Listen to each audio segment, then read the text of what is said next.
Hey everyone, thanks for joining. Today I'm speaking with Vaishnavi Sundar. Vaishnavi is a filmmaker, writer, activist, and a feminist.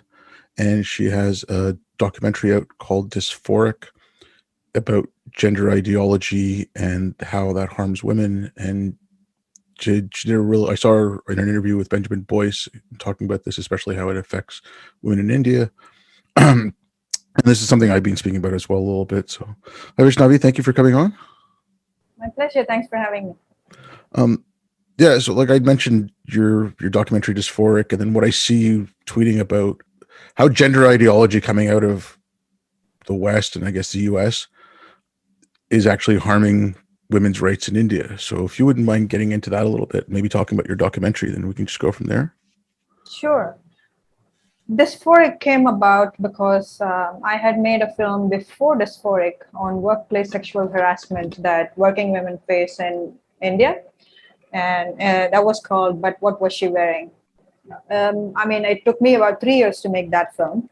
It basically has women from all strata of society, the economic society, women who are, say, representative of manual scavenging, construction work, housework, and the CEO of a company, and so on and so forth. So he had representation from basically all strata of society. I'd finished making that film, and it was supposed to be screening in the US. And I think about a week before the screening, the organization that was supposed to host it let me know that they are no longer interested in screening it because apparently I tweeted something that was transphobic and that it goes against their core principle or whatever. So they did not even ask me what I thought about it. It was just a unilateral decision that they had made, which basically removed me from screening the film and talking about the issues that Indian women face, which also something they claim to work on. They seem to call themselves a grassroots organization that's supposed to be working for the same population that the film was talking about. So that got cancelled, and I was wondering what is that tweet that these people are so pissed off about. Those tweets were basically me saying, men must not be allowed in women only sex segregated spaces like prisons, or men must not participate in women's sports, and something that appears to me like common sense apparently offends a significant percentage of people or whatever. So that sort of gave me um, I kind of got arrogant, and I'm like, you want to cancel me for this? So I'm going to go ahead and tell you what more I can say, what more I can tell you about this, and how bad, how wrong you are to cancel me. So then I started researching about gender ideology in general, and was just very curious to see if it has infiltrated in India as much as, because I'm very privy to what's happening in the West, because you can see that it's in your face. You go on social media, you can't miss it. So I was interested to see what Indians were doing, and I deliberately posted something that I know would sort of touch a nerve. And then the teenagers just came parading around my timeline and started calling me all kinds of things. And it was fascinating how, if you forget about the fact that I'm Indian and these people are Indian, the whole conversation could have been placed in any part of the Western world, word to word, even the swears, even the things that they were calling me, kiss my ass, kiss something, turf, this thing, that thing, all those things were just very, very similar to the abuses that the women in the West were receiving from, the trans rights activists. So then that was just like one last push for me to go ahead and make this film. However, Dysphoric is in no shape or form a film that puts anybody in a corner, or questions anybody, or calls people out or anything like that. It's a film that basically lays out facts for you to watch and make up your own mind as to what you think about the situation. And me being an Indian, and me being concerned about the rights of women and girls in India, I wanted the whole conversation about gender dysphoria in the world, I wanted to bring it back home and talk about how it's affecting women and girls over here. While the film does not have any Indian interviewees, I was the person who was talking about the situation in India and how I was when I was growing up, and how gender ideology, though back then I did not know this is what one would call it later on.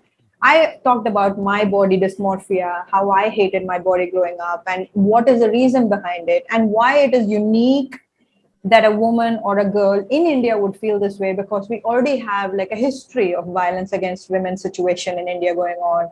Why wouldn't a girl in India want to become a boy if an opportunity was presented to her, and things like that? So that's how I brought it back home, and the film is a game changer for me, because that then created a new experience for me. So on the one hand, there were people who really appreciated it, who thought that it helped them, because I brought it all together in one place so they could watch it and they could understand, they could tie all their pieces together, things that they didn't know before, it was all there in the film, whatever.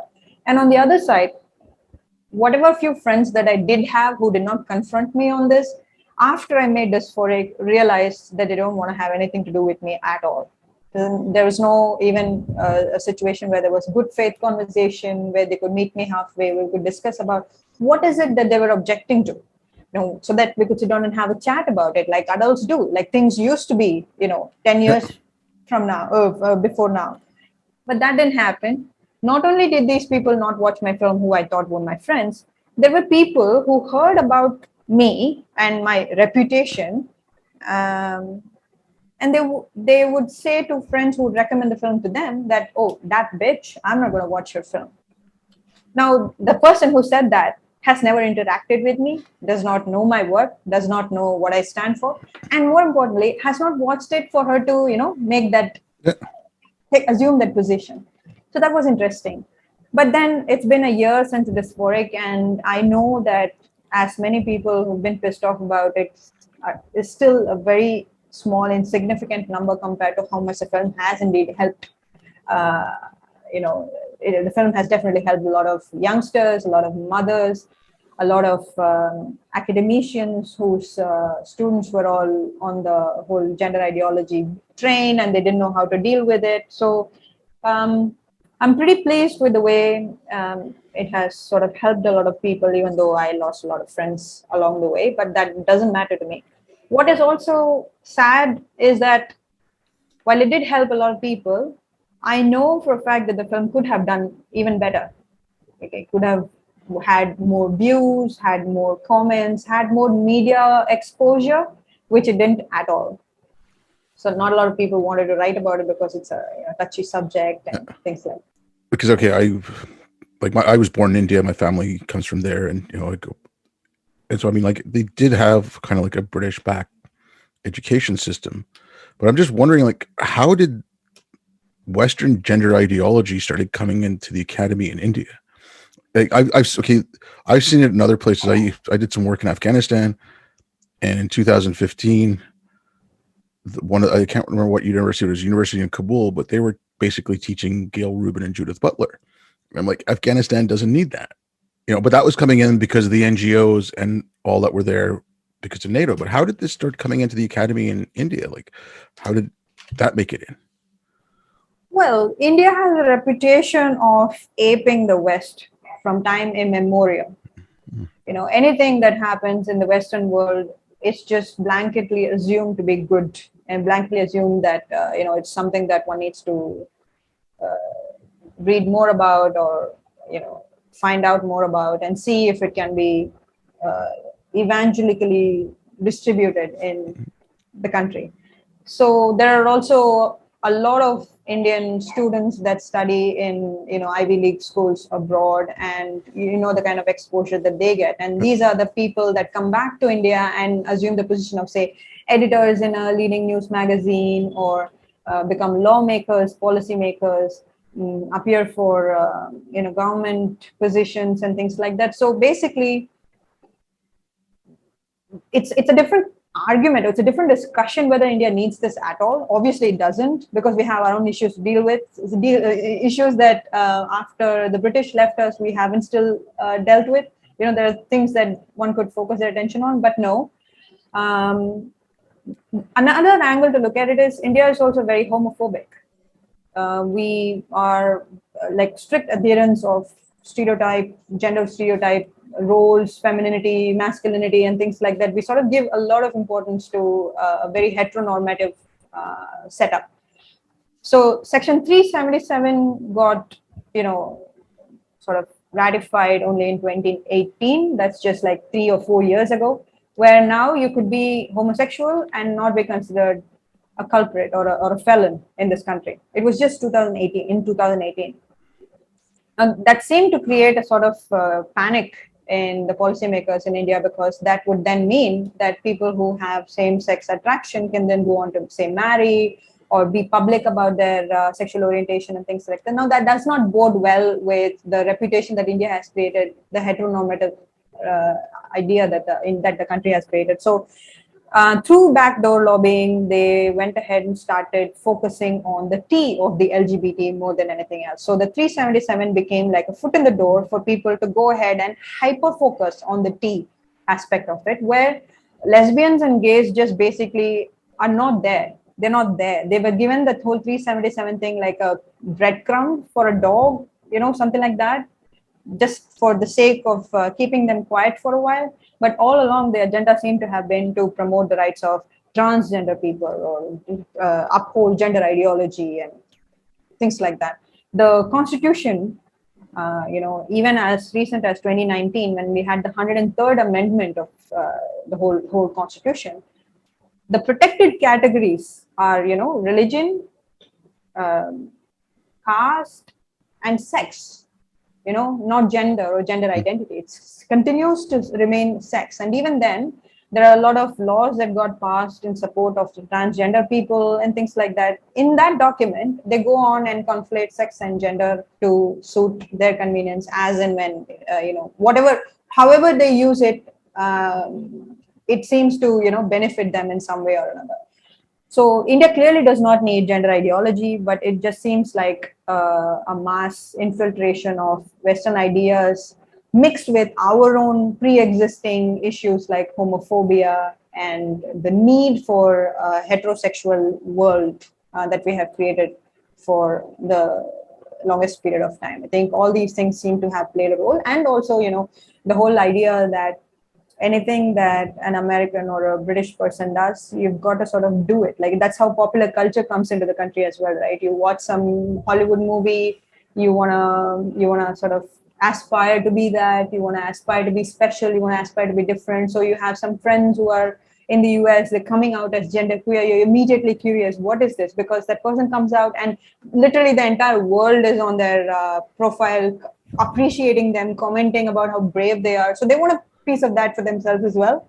So then the conversation started happening over here, and it didn't help the fact that it didn't help that we have this whole Hijra and the eunuch situation going from many years ago. Now that became like like an added what shall we call it? Added issue in the ongoing influx of gender identity. Now the whole existence of Hijra became a thing where, oh well, we have had gender queerness from so many centuries ago. We are one of those people. We are the pioneers in that. So of course, kids can be non-binary and take puberty blockers and hormones. It is absolutely normal. There is nothing weird about it at all, because hijras have existed for 100 years. That seems to be the rationalization. And mind you, these are all people who have not heard about these hijras or how they are queer or any of that until this point.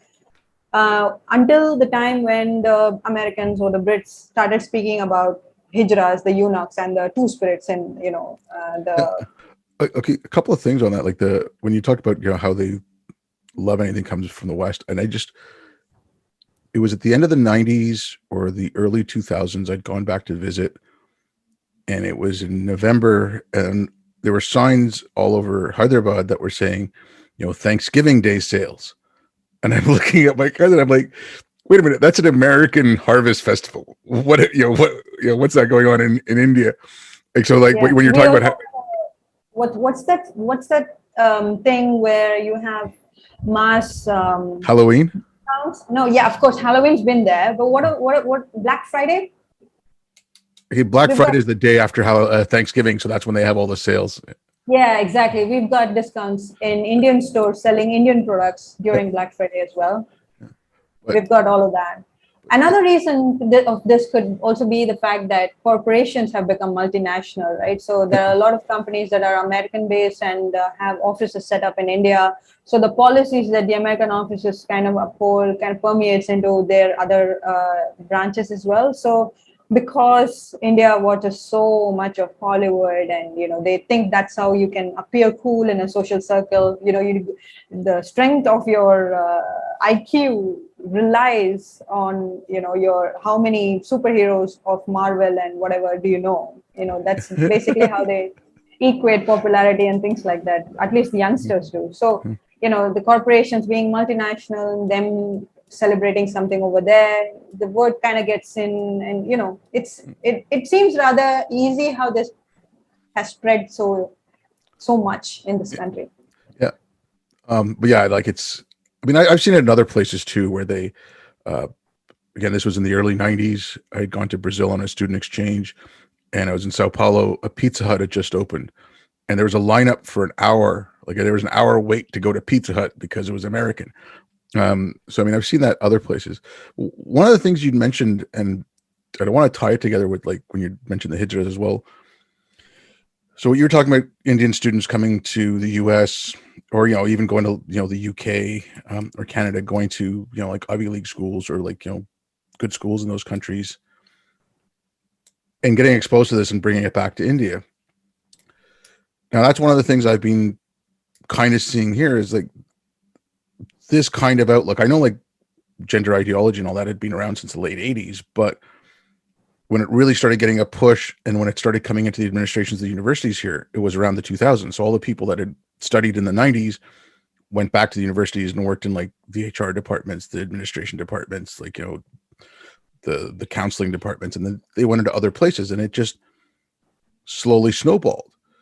So when some of these people from, like, let's say a student from India came back from studying at Harvard, and they went into HR, they went into PR, they went into something, and then as they advanced in their careers, they just start hiring more and more people that thought the same, and so that it got like it just snowballed. And I'm not saying this was any kind of conspiracy or anything like that. It was just you're hiring like people who think like you. Yeah. And Um, the kind of people that they think are like them are the people who like Western stuff, Western imported things, Western ideas, ideologies, everything. They think that somehow gives them a superiority among the masses. like you mentioned the hijras, and that's why I brought up the college thing. Like I would see it here now. My parents had told us. Okay, my family's from Hyderabad, and we're in a Muslim background, and you know my dad had told us about hijras, but he was like, yes, there was some disparagement, but I mean, like there's the Islam thing in there as well. Um, but mainly it was like, okay, they have people in hospitals and they find out when someone has a kid and they'll go there and start playing music, and then you give them money and they go away. And, you know, that's kind of how he explained it. I mean, like I said, he was disparaging because, okay, they're homosexuals or whatever, but he didn't concentrate on that. He concentrated on, they beg for money, they do this, they do that. Like, and so that's how I'd gone to know them. And then around 2014, 15, when you started hearing about the two spirit in, North America, because, First Nations and Native Americans. And then they started talking about hijras. I'm like, that's not what they are though. And so, I mean, if you wouldn't mind explaining what like hijra, because I mean, even myself, I grew up in Canada. I kind of foggy exactly on what it is. So if you wouldn't mind explaining that. Sure. I mean, my exposure or my experience with looking at somebody who, dresses differently, very clearly presents like presents feminine, but you can clearly tell that this person is male. So I grew up looking at those people, and I was used to wonder, look at them in awe, and I would wonder, why would anybody dress up? Why would anybody wear women's saris? Because as a child, I used to think, well, why would anyone willfully want to be a woman? Because it sucks to be a woman. That's how I thought as a child in my country, in my little town. I used to think, like, you must really be mad to want to dress up like a woman, because if you do, then you're making yourself a source for catcalling and men following you and all kinds of things. But that was just my thought in the beginning, and also my exposure to the existence of hijra Of course, in my state, they're called different with different words. Each state has different names for it, but just a blanket term they use as Hijra. Over here in my city, we speak Tamil, and unlike the hijras that you see in the north and in Hyderabad as well, they would go to marriages and childbirths and sing and bless the family, bless the child, so the child can grow up to be fertile, give birth to a lot of children and things like that, and sing and dance in weddings and things like that. That it's not how it is over here. They beg, they prostitute themselves for the most part, and this whole being part of a celebration during wedding thing is a very northern India reference.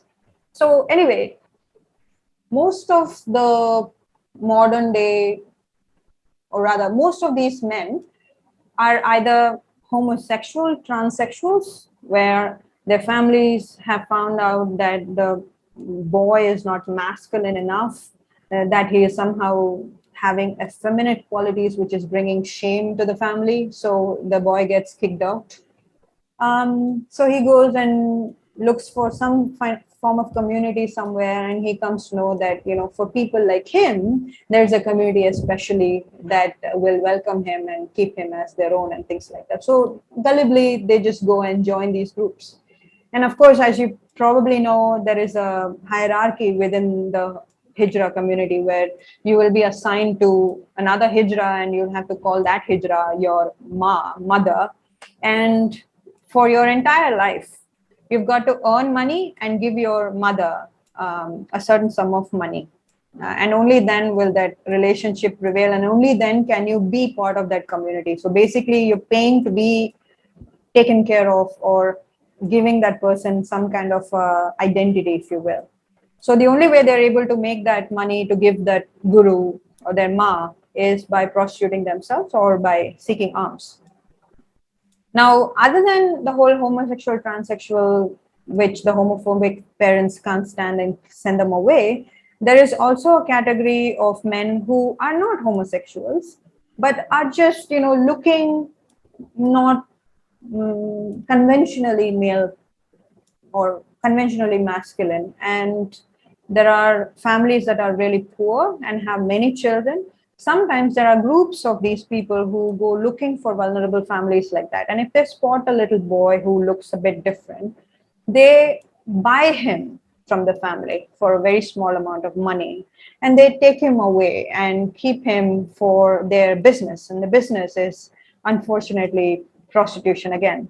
There are cases where these boys are hooked onto drugs like hashish and opium and things like that. And because they are now hooked onto that drug, they are forced to have sexual relationships, not sexual relationships, they'll be raped by men. And only when they oblige will they be given that day's fix. So they don't have a choice.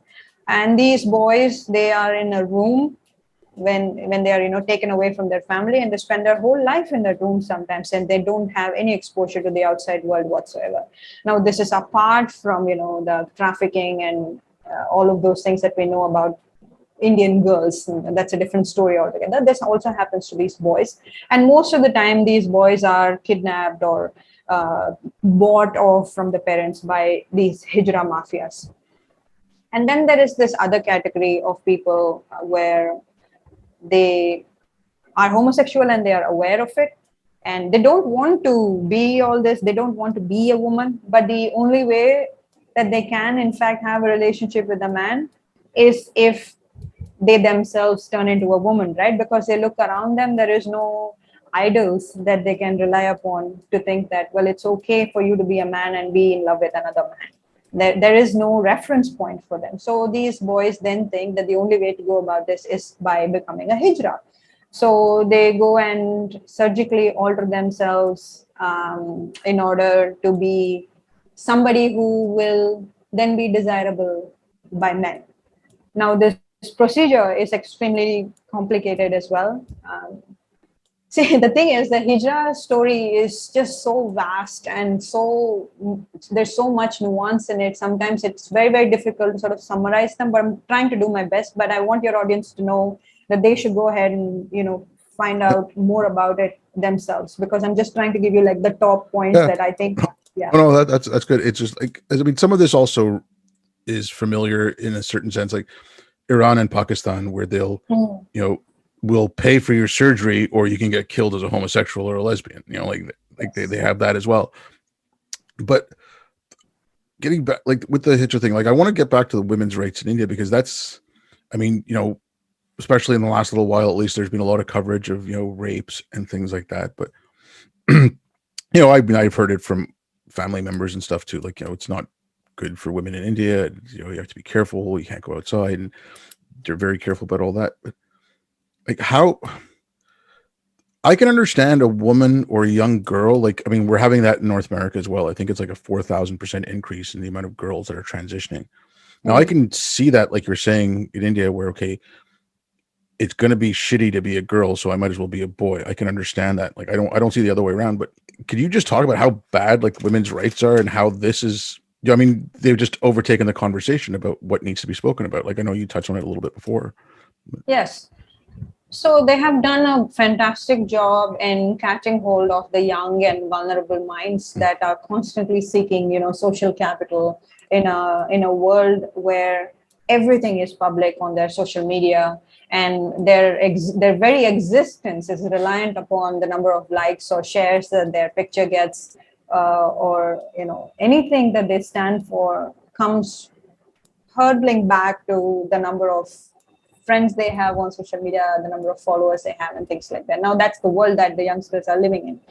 Mind you, this is still the urban population, and our, urban rural ratio is, rural is close to more than 70%, and the urban is just under 30%, right? So whatever we see right now, this whole desperation for wanting that social capital and everything, is still a very urban, middle class, upper class, educated part of the world that we're talking about. Even in that little demographic, this has sort of this capture has been successful in the sense that everything has been imported, right from Netflix, right from Hollywood movies. Everything that the West is doing, we seem to be redoing that over here. So our, the choices of clothes that we wear in order to be popular is, something that say an American icon has worn, and you are probably the first young girl in India who has gotten her hands in that particular designer wear, and you post that on social media, and suddenly you're like really famous. That's basically how these girls think they can stand out of crowd. Now, I'm obviously talking about a small percentage of people here. The fact that these girls are so vulnerable has worked in their favor, because then slowly what they have done is they have started using feminism against them. How they've done that is they started calling all the things that favor men as feminism, and they made these girls propagate it. I'll give you an example. In India, everybody thinks sex work is work.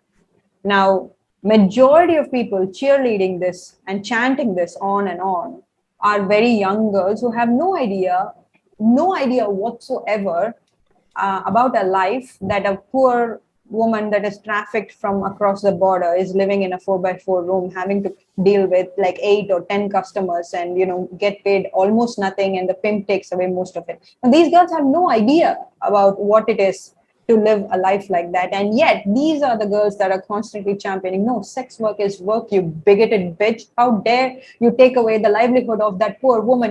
They get really railed up about it. Now, men have done a fantastic job in making this a feminist issue, and having these little girls, young women, shooting themselves on their feet by claiming that all these things are. Similarly, the gender ideology has entered in the exact same way. They have now made porn to be empowering. So when you say, wow, porn is horrible because women there don't look like they have any say in what is being done to them, now girls are like, no, no, no, no, that's all the olden times. Now porn is empowering. There is feminist porn, Now, women get to say how and who they can have sex with. Now, why are you doing this? Why are you going against it? Do you not want to have? Do you not want women to have their own sexuality and have their own desires? So it sort of goes away in a different tangent where they make you the culprit for saying, be careful. These are all things that are imported and put into your head by men because it serves them well that you champion it for their on their behalf. So trans women or women is my next example where they think that if you let them do the job for you, it will be like, oh, you women don't have unity amongst themselves. Here is a branch of feminism that thinks trans women are women, and then there is this other branch of feminists who think trans women are not women. See, women don't have any unity at all, therefore feminism sucks. And in the meantime, while we are having this fight, public fight, the men are continuing to hire hookers, and the men are continuing to, make young girls remove their breasts and have their uterus removed and things like that. All that is going on in the background while they pit women against each other. So the entire scheme of gender ideology has been about divide and rule, where they cause such rifts between women so that it makes it impossible for a woman to believe another woman when she says, hey, watch out, that's not good for us. That's been the biggest success of this movement. Back in the day when we were fighting for, say, I don't know, right to vote, right to work, the agenda seemed very simple. Men were standing in the way of women and not letting them go to work and earn a living and be independent because it threatens them. It threatens their position as the house's, what is it, breadwinner and things like that. But women were clearly aware that men were the problem. Even though in that movement as well, there were several women who thought that, well, come on, women's job is to, have children and stay at home and things like that.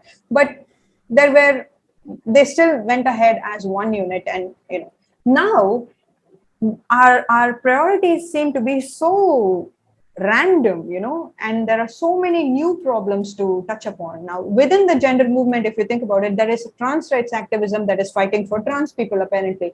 Now, within India, there are non-binary people that are fighting for non-binary people's rights, apparently. And then there are all these other new pronoun nonsense and this and that. So what they have done successfully is to take our focus away from the things that matter and keep feeding us with all this filth in a way that you're constantly trying to figure out, is this what I want to do? Is this what I want to do? But the only difference is when these girls are, championing the trans rights and everything, it's a very cult-like approach. When they say trans women are women, an entire group of people are giving them so much love. And that bodes well for them because then they want that love. They want to be celebrated. They want to be the person who is very special and things like that. So it's a very cult-like mentality as well. So it does seem to make sense to me, even though I'm somehow grateful that I didn't fall into the whole cesspool of things, or at least I did, and then I eventually just came away from it. I suppose what I'm saying is it makes sense to me that they picked a country like India because we're massive and there is so much potential for creating ambiguity because our law is confused, because our law does not have two different words for sex and gender. So it is easy to manipulate the law. And most of the people working as editorial heads, most of the people that are working as corporation CEOs are all members who studied abroad. So they come back here and they do the same thing because that's what will give them all the attention in the world's stadium, not necessarily in India. So one of the things you mentioned just now, so I mean, in North America, since about the late '80s, they were saying, okay, you know what, you don't have to have these gender defined roles. Like, a boy can like to cook, a girl can play with trucks, like all these things. Like, but now with the gender ideology, oh, my daughter cut her hair really short, so I knew she was a boy.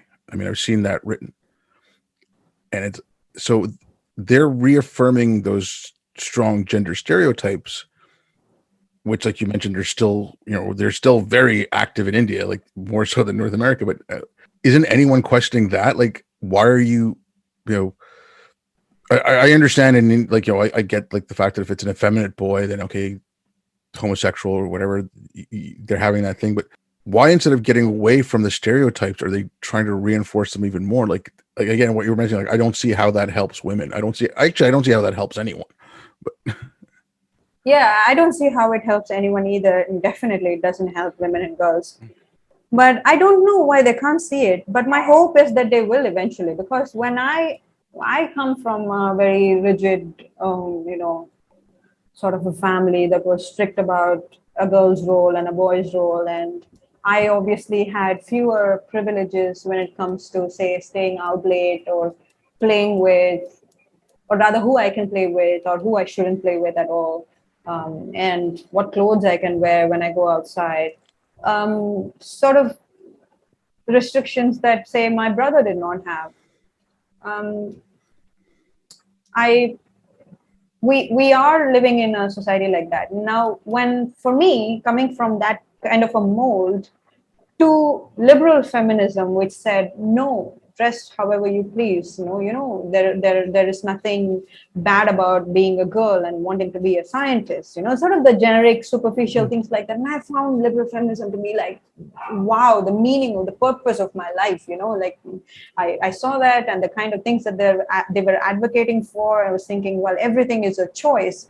I mean, if you want to do it, it's your choice to do it. And I mean, at the face of it, it just sounds like this superb cult invitation, right? Where you look at it, and then um, it's like watching a trailer of a film, and you're so desperate for the film to release because the trailer is just so enticing.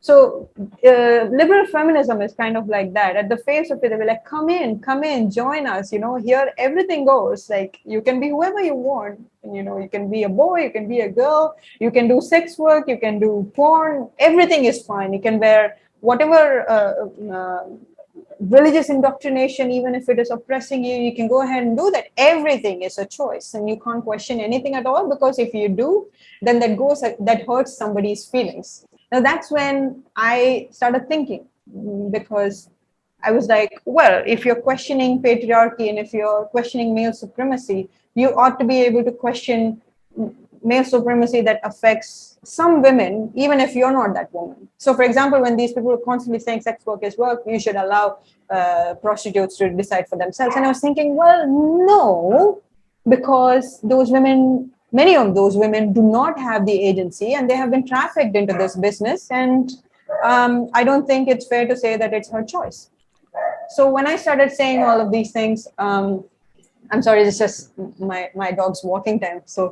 Um, so when I started saying all these things, these people did not want me to be part of liberal feminist groups anymore, and I got kicked out. And that's when I started thinking about it, and started thinking, within liberal feminism, how can you question prostitution and things like that? Random searches, and some um, intellectual friends who had already seen the light, conversations with them, things like that. Then that brought me to radical feminism, and I started questioning this whole gender roles and the challenges of prostitution and all of those things. But what I'm trying to say is, for a young girl to call herself feminist, or it's so easy, because liberal feminism is like that. It's like ice cream. Everybody loves it. Why would you say no to having a piece of ice cream? It's like that.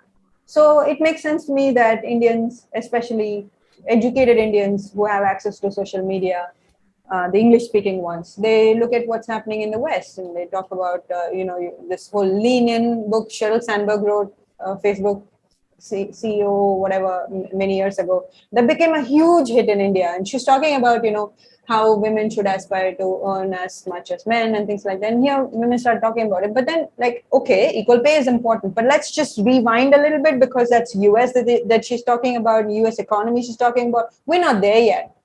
But they were not interested in that. So what I'm trying to say is, it's easy to look at some other country and talk about the things that they are already talking about. And if you talk about it over here, you become somewhat of a what's the word, of a special one. She knows everything that's happening in the US politics. She must be really intellectual or something. That's the thing with the young, the youth group, whatever, right now, that you say anything that the West is doing, somehow you're special. Now, in my previous rant, I was mentioning how all this is still a very urban phenomenon, and in that, just an urban phenomenon that is properly middle class or upper class and has very good education and things like that. In the same way, these people are saying, trans women are women, sex work is work, female genital mutilation is wrong, chest binding is wrong in Africa, we must condemn it, whatever, whatever. These are the same people that also talk to you about which chest binder to buy when you're aspiring to be a trans man.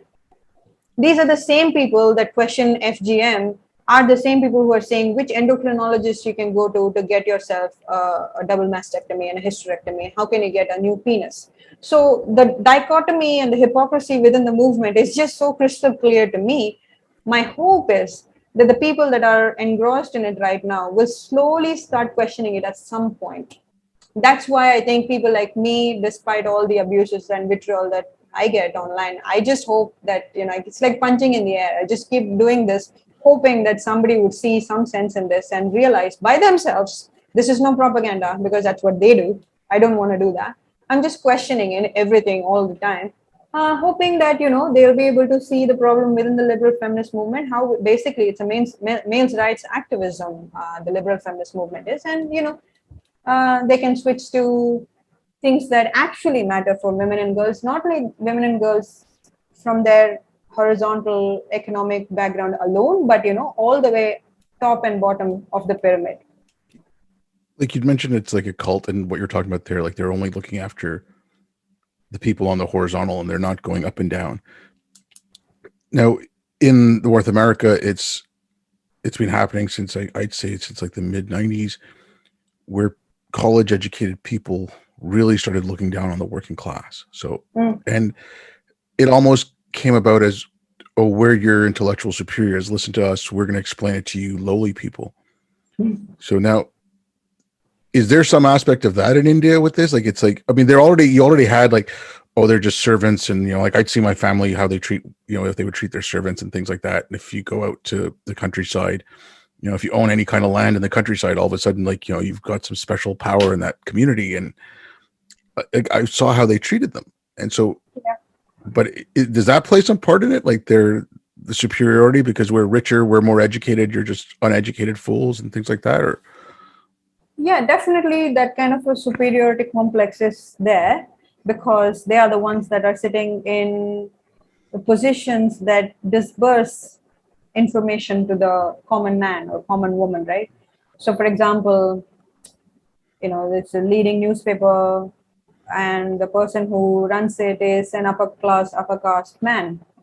And there have been a lot of criticism about how it is how in maybe North America you'd say how it's very white.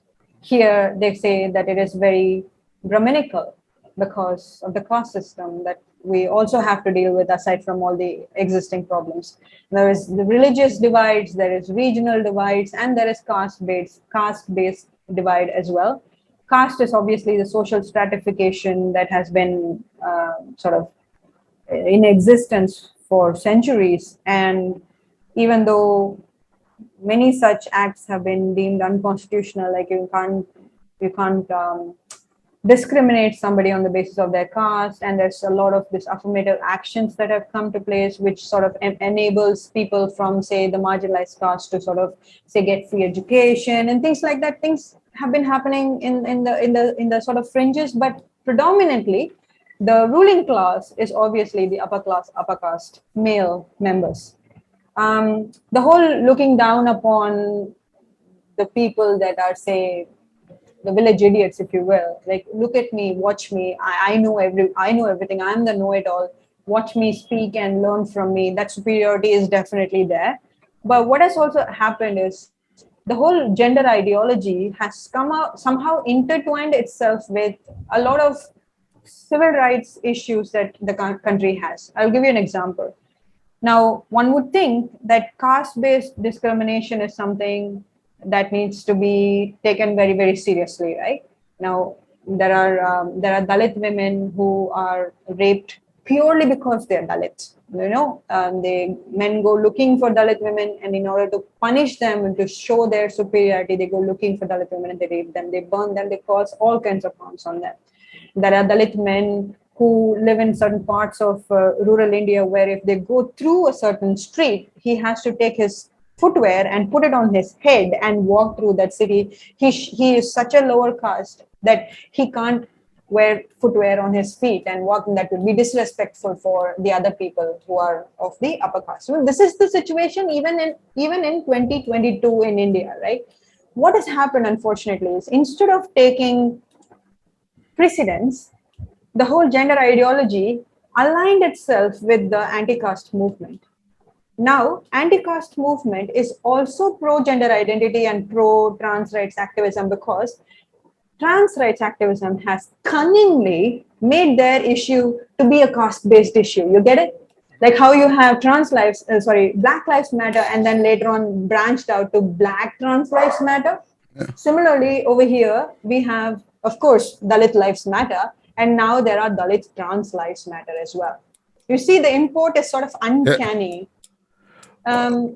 So because they have sort of aligned themselves with some other sort of social oppression or social whatever, when you question it in isolation, now I am anti-caste, I'm dead anti-caste, I am born in a caste that is upper whatever, but it's not my choice, but I live with that privilege till I die, right?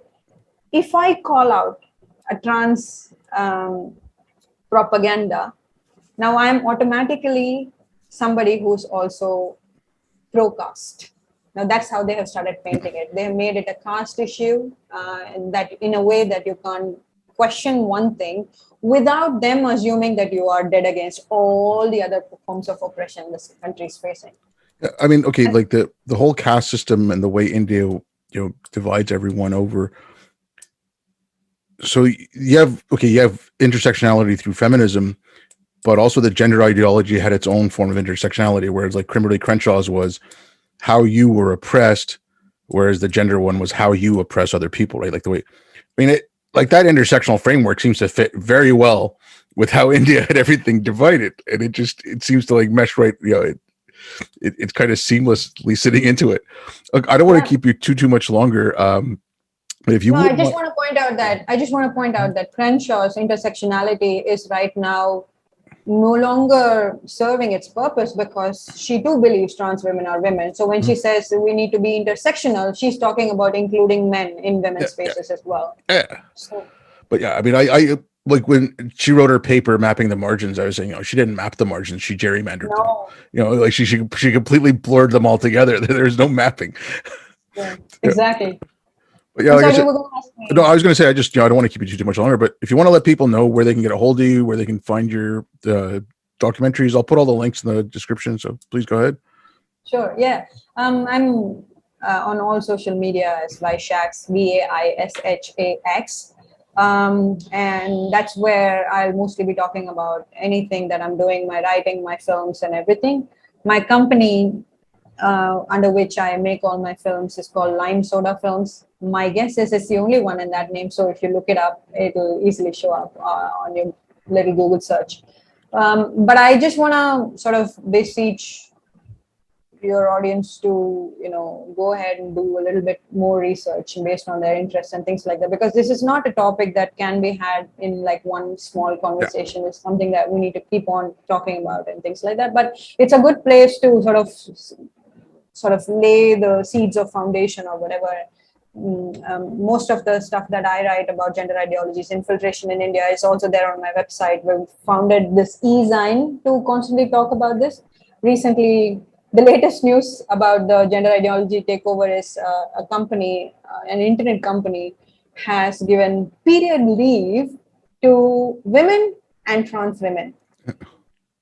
Go figure out how that works. Okay, that's sorry. This company doesn't even understand that okay, you wanna be inclusive and woke and get all your woke points and everything, but you want to give period leave to men. Yeah, Essentially, that's what you're saying. And this is the same country that have, period poverty, where so many girls drop out of schools and so many girls don't even have sanitary pads, and many of them die because of urinary tract infection, because the families don't want them inside the house. They're put away in isolation, rain or shine. This is the same country, and these corporation arrogant, entitled jerks have the audacity to provide period leave for men.